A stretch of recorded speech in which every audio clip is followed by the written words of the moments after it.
ہر بار ہمیں انصاف اور تقوی، یہ بیسک فاؤنڈیشن بتائی گئی ہے.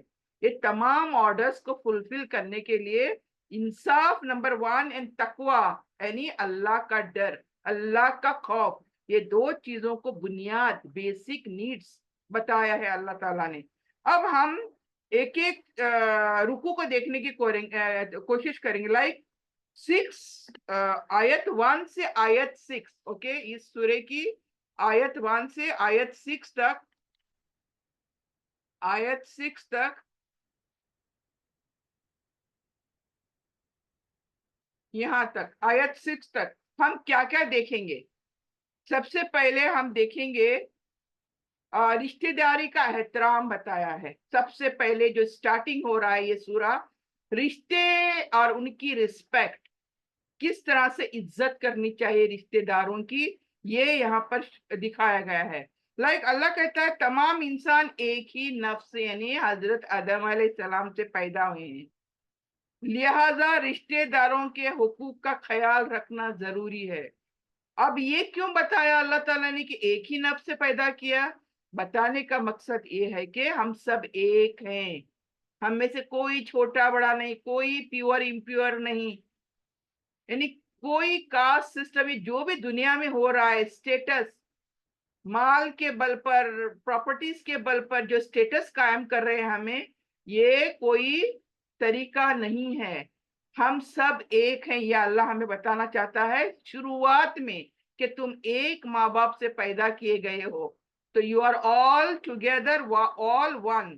اور پھر دوسرا یہاں پر پوائنٹ یہ ملتا ہے یتیموں کے حقوق. سب سے پہلے اللہ یہاں پر یتیم کے بارے میں بات کرتا ہے. کیوں؟ یہی طبقہ ہے جس کو ہم کیا کرتے ہیں، ہم رسپیکٹ نہیں کرتے. یہی جو یتیم ہوتے ہیں، دیکھیں ہر گھر میں یتیم ہوتے ہیں، مرنا سب کو ہے، موت ہر کسی کو ہے، ہر ایک زندہ شے کو موت کا مزہ چکھنا ہے. اوکے، تو نیچرلی یتیم پیدا ہوں گے. ایک خاندان ہے، کس کا بیٹا مرا، اس کے بچے ہیں تو یتیم ہو گئے، کسی کا باپ مرا تو ظاہر ہے بچے چھوٹے ہیں تو یتیم ہو گئے. تو اللہ سبحانہ تعالیٰ یہاں پر سب سے پہلے یتیموں کی بات کرتا ہے.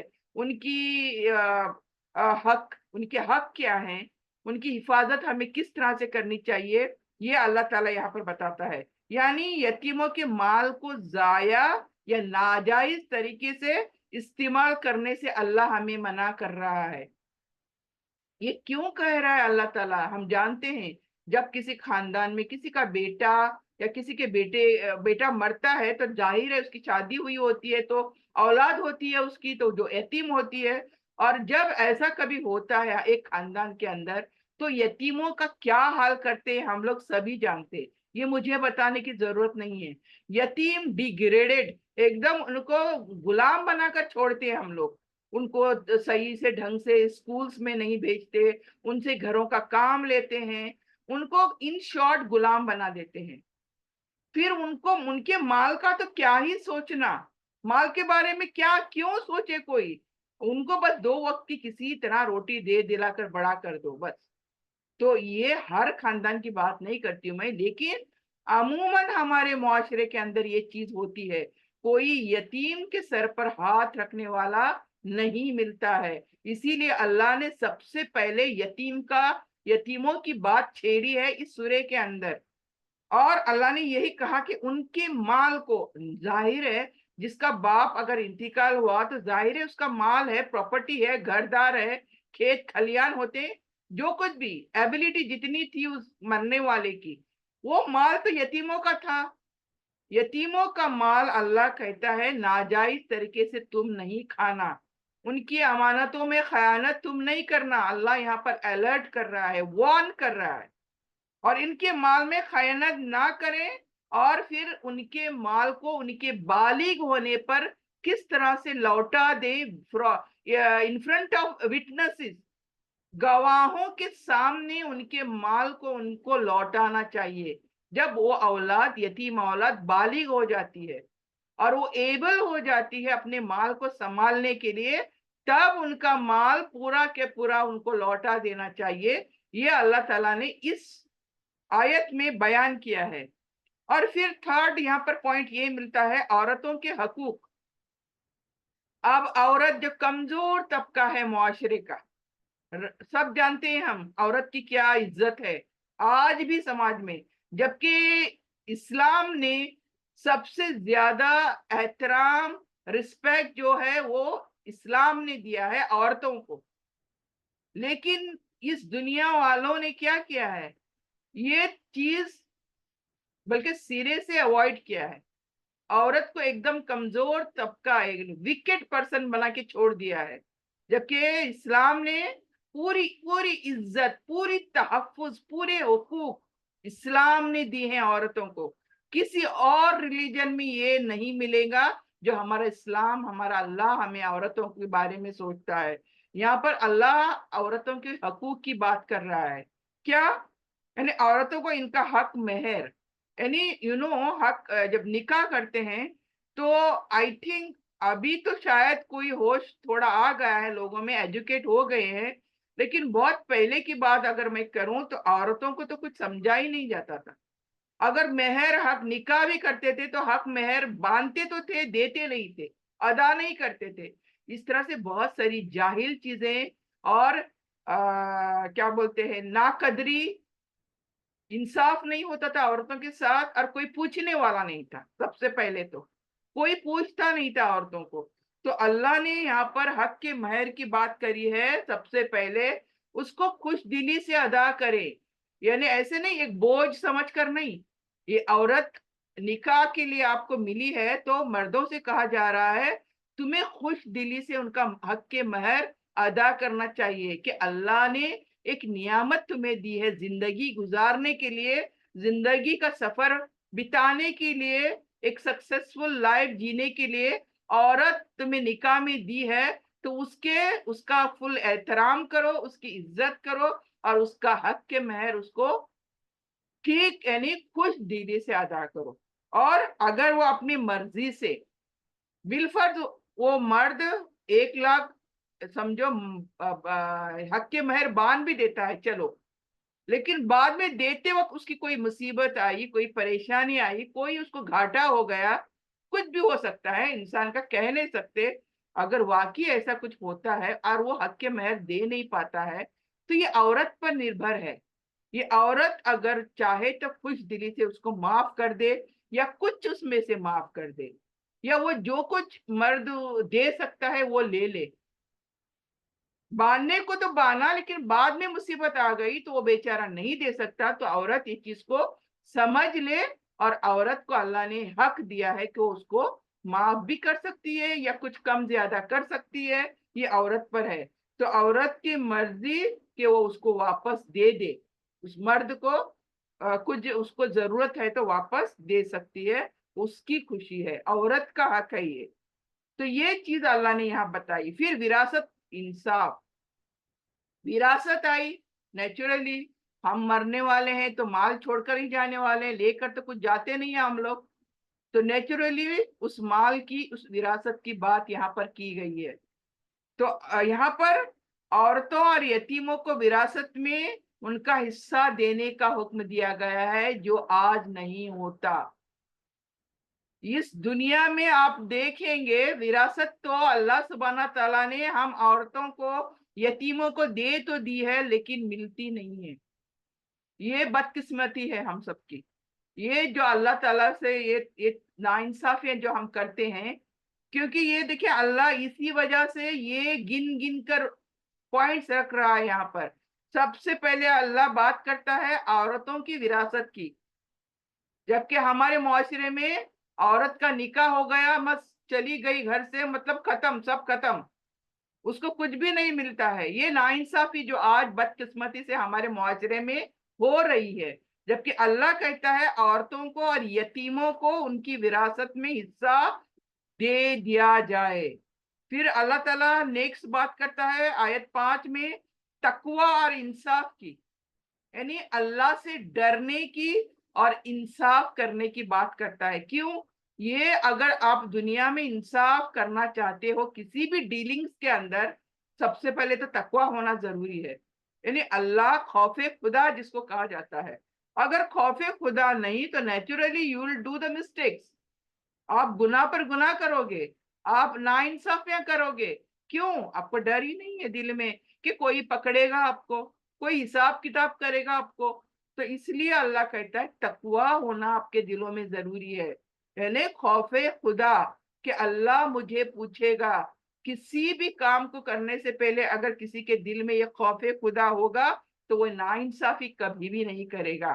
اور اس کے اللہ نے تاکید کی ہے کہ تمہیں انصاف پر چلنا چاہیے, ہر بات میں انصاف کرنا چاہیے, ہر معاملے میں اللہ سے ڈرنا چاہیے اور انصاف قائم کرنا چاہیے. ضروری ہے, چاہے وہ رشتے دار ہوں یا یتیم ہوں. یعنی جیسے کہ ماں باپ ہو رشتے میں, یا بھائی بہن ہو رشتے میں, چاچا چاچی, پھوپھا پھوپھی, نانا دادی, یہ تمام, نانا نانی, دادا دادی, یہ تمام رشتے داریاں, خون کے رشتے داریاں جو چلتی ہیں ہمارے امیڈیٹ فیملی جس کو ہم کہتے ہیں, تو یہ تمام چیزوں کو اللہ تعالیٰ یہاں پر کیا کہتا ہے؟ انصاف قائم کرنے کو کہتا ہے یہاں پر. اور اس میں کیا ہے دیکھیں, لاسٹ میں ہم اس رکوع کے اندر کیا دیکھتے ہیں؟ پہلے رکوع کے اندر کہ سماج میں کس طرح سے عدل و انصاف ہمیں قائم کرنا چاہیے. یعنی وداؤٹ عدل, وداؤٹ یعنی جسٹس, انجسٹس کہیں بھی نہیں ہونی چاہیے. انجسٹس مطلب ہمارا معاشرہ کیسے ہوگا, کیسے سکسیسفل ہو سکتا ہے؟ تو ایک معاشرہ, سب سے پہلے تو ایک خاندان, اور خاندان تمام مل کر ایک معاشرہ. وہ سکسیسفل کی بنیاد کیا ہے سکسیس کی؟ کہ وہ انصاف پر مبنی ہو, اللہ کے ہر احکام کو انصاف کے ساتھ قائم کرے اپنی سوسائٹی کے اندر. یہی سکسیسفل معاشرہ ہوگا, ایک سکسیسفل مضبوط خاندان ہوگا. تو یہ 6 آیات تک یہ یہاں پر ہمیں دیکھنے کو ملتا ہے. تو یہاں پر نیکسٹ آگے جاتے ہیں ہم, دوسرے رکوع میں یہاں پر بات ہوتی ہے وراثت میں سب کا حق. یہاں دوسرے رکوع میں ملتا ہے ہمیں, وہ ہے آیت, دوسرے رکوع کی آیت ہے 7 سے لے کر 10. تو یہ 7 سے 7, 8, 9, 10 اس 4 آیتوں میں ہمیں ملتا ہے کیا؟ کہ مردوں اور عورتوں دونوں کی وراثت میں مقرر حصہ. یعنی مردوں کو اور عورتوں کو جو وراثت میں مال ملنے والا ہے اس کے بارے میں یہاں پر بیان کیا گیا ہے. چاہے وہ مال جو چھوڑا ہوا ہے, جو انتقال, یعنی موت سے ہمکنار ہو گئے ہیں, انتقال فرما چکے ہیں, اس کے جو اب بیٹا بیٹیاں, جو بھی مرد عورت ہوتے ہیں, ان دونوں کی مقررہ حصے اللہ تعالیٰ نے بیان کیا ہے یہاں پر. یعنی حصے جو ہوتے ہیں اللہ نے بیان کیے ہیں, ہم حصے کرنے والے کوئی نہیں ہیں. جب تک کہ قرآن نازل نہیں ہوا تھا اس کے پہلے تک جنہوں نے جو کچھ کیا وہ ہو گیا, وہ ناانصافی کری, کیا کری, وہ اللہ کو یہاں پڑی نہیں. لیکن اب قرآن کے اندر اللہ تعالیٰ کہتا ہے عورتوں کو کیا ملے گا اور مردوں کو کیا ملے گا. اور اللہ کے مطابق اگر اب ہم جو بھی کریں گے, جو بھی وراثت بانٹیں گے, اللہ کے حساب سے نہیں بانٹیں گے تو ہم سب گنہگار ہوں گے. یہاں پر سب سے پہلے یہ بتایا گیا ہے کہ مردوں اور عورتوں دونوں کا وراثت میں مقرر ہے حصہ. اور وراثت کی تقسیم کے وقت, یعنی بانٹتے وقت, وراثت باپ کے ہونے دو, ماں کی ہونے دو, جب ان کے چلے جانے کے بعد وراثت بانٹنے کا وقت آتا ہے تو ہمیں کسی کو محروم نہیں کر سکتے. اب کس کو محروم کرنا, یہ ہماری مرضی سے نہیں ہوگا. اللہ نے جس کو جو دینا ہے وہ آلریڈی بانٹا ہے. یہاں پر قرآن کے اندر ڈیٹیل دیا ہے قرآن کے اندر, تو ہم کسی کو بھی محروم نہیں کر سکتے. آج دیکھیں ہم کر رہے ہیں محروم, یہ آپ بھی جانتے ہو. ہم کیا کرتے ہیں, ہمارا نکاح ہوا, بیٹیاں کو گھروں سے ودا کرتے ہیں اور ان کو پھر کچھ بھی نہیں ملتا. تو یہ کیا نا ہم نے محروم. جبکہ اللہ نے کیا کیا ہے, بیٹی اور بیٹیاں دونوں کو حق دیا ہے. دونوں کے حق کتنے ہیں یہ بھی مقرر کیا ہے، لیکن ہم ناانصافی کرنے پر ابھی تک اور قیامت تک بھی یہی سلسلہ رہے گا. یہ بدقسمتی ہے ہم سب کی، کیونکہ اللہ نے جو کہا ہے اس پر ہم چل نہیں رہے. اور پھر یہاں پر نمبر 2 یہ پوائنٹ ملتا ہے، یتیموں اور کمزوروں کے حقوق کی بھی بیان کیا اللہ نے. قربان جائے اللہ پر. دیکھیں اللہ کس طرح سے خیال رکھ رہا ہے ہر رشتے کا. ایک خاندان کے اندر دیکھیں، ایک خاندان ایک سوسائٹی کے اندر یتیم بھی ہوتے ہیں، ایک خاندان کے اندر یتیم ہوتے ہیں، ایک خاندان کے باہر بھی یتیم ہوتے ہیں، لائک دوسروں کے بچے تو وہ بھی یتیم ہوتے ہیں. پھر کوئی کمزور طبقہ ہوتا ہے آپ کے خاندان کے باہر، غریب لوگ بھی ہوتے ہیں آپ کے گھروں کے اطراف، آپ کے آس پڑوس میں یتیم بھی ہوں گے اور کمزور لوگ بھی ہوں گے. کمزور یعنی مال سے فائنینشلی ٹرمز صحیح نہیں ہوں گے، غریب لوگ ہوں گے. اللہ نے ان کے لیے بھی بات کری ہے. جب آپ وراثت بانٹتے ہو تو ان کے ساتھ بھی کیسا احسان کا معاملہ کرنا چاہیے، حسن سلوک کرنا چاہیے، اس بارے میں اللہ یہاں پر بات کر رہا ہے. اگر وراثت کی تقسیم کرتے وقت سمجھو رشتہ دار ہیں کوئی آپ کے اطراف میں، یتیم ہے آپ کے اطراف میں، یہ غریب موجود ہیں آپ کے اطراف میں، تو اللہ کہتا ہے ان کے ساتھ حسن سلوک کرو اور انہیں بھی کچھ مال دے دو. آپ تو لاکھوں کی پراپرٹی بانٹ رہے ہو بیٹے بیٹیوں کے اندر، کیا ہی آپ کا جائے گا اگر آپ کے اطراف جو یتیم ہیں، کمزور ہیں، غریب غربا ہیں، اڑوس پڑوس میں جو بھی ہیں، اگر ان کو بھی آپ تھوڑا تھوڑا مال دو گے اور ان کو بھی خوش کر دو گے تو کیا ہی جائے گا ہمارا. کیوں ہم تو جو پراپرٹی ڈیلنگ کرتے ہیں، جو وراثت بانٹتے ہیں، لاکھوں کی ہوتی ہے، کوئی 100-200 کی نہیں ہوتی، کوئی 1000-2000 کی نہیں ہوتی، رائٹ؟ لاکھوں کی ہوتی ہے. میں بڑے بلبوتے پہ کہہ رہا ہوں، چھوٹے بھی لوگ مرتے ہیں ان کی بھی وراثت ہوتی ہے، نو ڈاؤٹ ان اٹ. لیکن میں بڑے پیمانے پر بھی بات کرتی ہوں. اگر ہم غریبوں کو، کمزور طبقوں کا بھی لحاظ کریں، ان کے ساتھ حسن سلوک کریں تو کیا ہی جائے گا ہمارا. تو اللہ تعالیٰ ان کی بات کر رہا ہے کہ ان کو بھی خوش کر دو آپ. تو یہاں پر اور پھر یتیموں کے ساتھ انصاف کس طرح سے اگین اللہ تعالیٰ یہاں پر بتاتا ہے کہ یتیموں کے مال کو ایک تو ضائع نہیں کرے، یعنی ادھر ادھر کہیں بھی خرچ نہ کرے. یتیم کا مال ہے، کیا ہے، کھائیں جلدی جلدی کھائیں گے ہم، ہاں یہ بڑے ہوئیں گے تو مال مانگیں گے، اپنی پراپرٹی مانگیں گے، چلو ابھی کھا لیتے ہیں، ان کے بڑے ہونے سے پہلے ختم کر لیتے ہیں. تو اللہ نے ان چیزوں کو کرنے سے روکا ہے. یتیم کے مالوں کو ضائع کرنے سے اور ناجائز طور پر کھانے سے سخت منع کیا ہے.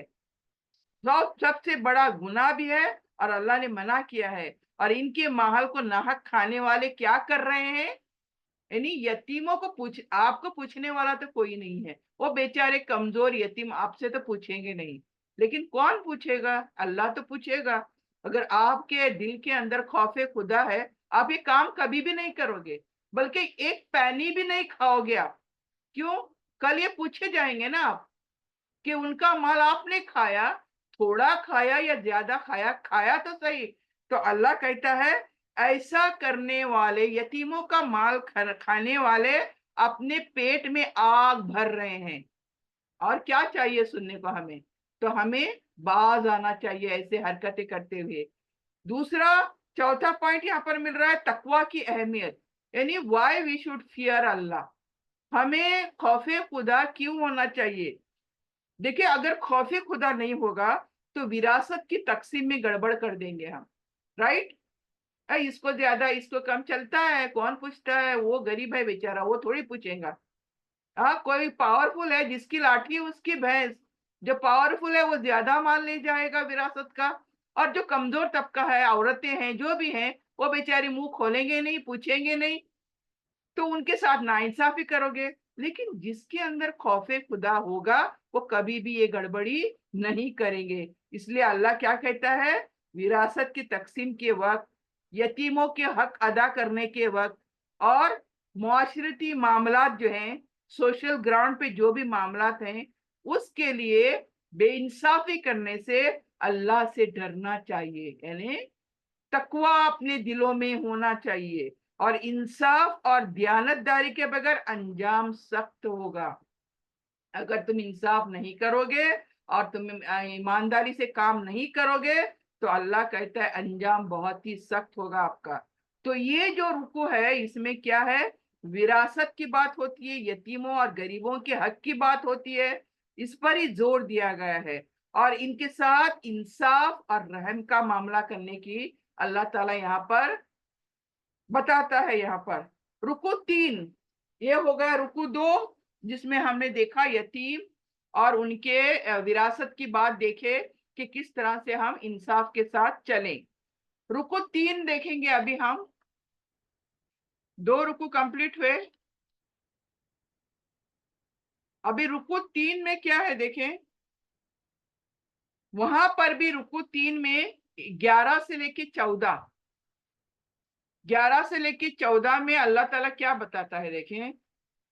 رکوع 3 میں وراثت کیا ہے.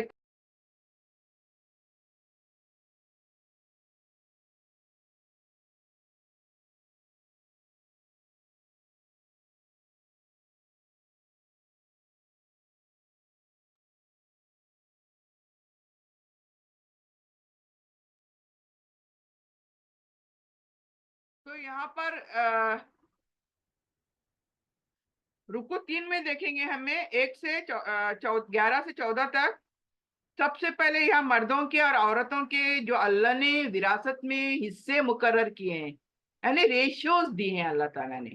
if anybody wants to know detail about it تو آپ لوگ یہ رکوع میں اس طرح سے جاؤ گے تو آپ کو پتا چلے گا what are the ratios. اللہ تعالیٰ نے باقاعدہ ریشیوز دیے ہیں. عورت کو اتنا ملے گا، ایک بیٹی ہو تو اتنا ملے گا، ایک بیٹا ہو تو اتنا ملے گا، ایک سے زیادہ بیٹے ہوں گے تو کس طرح شیئر ہوں گے، ایک سے زیادہ بیٹیاں ہوں گی تو کتنا شیئر ہونا چاہیے. یہ تمام چیزیں اللہ نے ڈیٹیل بتایا ہے. سو آئی وونٹ گو ڈیٹیل، لیکن میں پوائنٹ وائز جاؤں گی کہ اس رکوع کے اندر 14 آیت تک، یہ 14 آیت چل رہی ہے، اس میں تک ہمیں عورتیں اور مردوں کے وراثت میں حصے ملیں گے جو اللہ نے متعین کیے ہیں.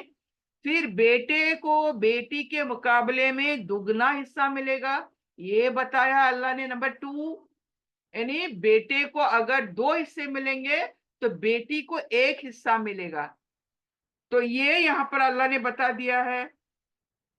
اور والدین اولاد کے وراثت حصے تفصیل سے بیان کیے گئے ہیں. یعنی والد، باپ چلا جاتا ہے یا ماں چلی جاتی ہے تو ان کے چلے جانے کے بعد ان کے بچے رہتے ہیں تو ان کے بیٹے بیٹیاں رہتی ہیں، ان کو کس طرح سے وراثت دی جائے، بانٹی جائے ان کے اندر، یہ بھی اللہ نے ڈیٹیل یہاں پر بتا دیا ہے. پھر اگر والدین میں سے کوئی زندہ ہو تو اس کا بھی حصہ بتا دیا اللہ نے. لائک باپ چلا گیا تو ماں ہوتی ہے اور بچے ہوتے ہیں تو ہم کیا کرتے ہیں، بچوں میں ہی بانٹ دیتے ہیں. ماں کہاں جائے بیچاری، یہ ہوتا ہے. دیکھیں جہالت میں یہ چیزیں ہوتی ہیں، لیکن اللہ نے یہاں پر تمام چیزیں ڈیٹیل میں دی ہیں.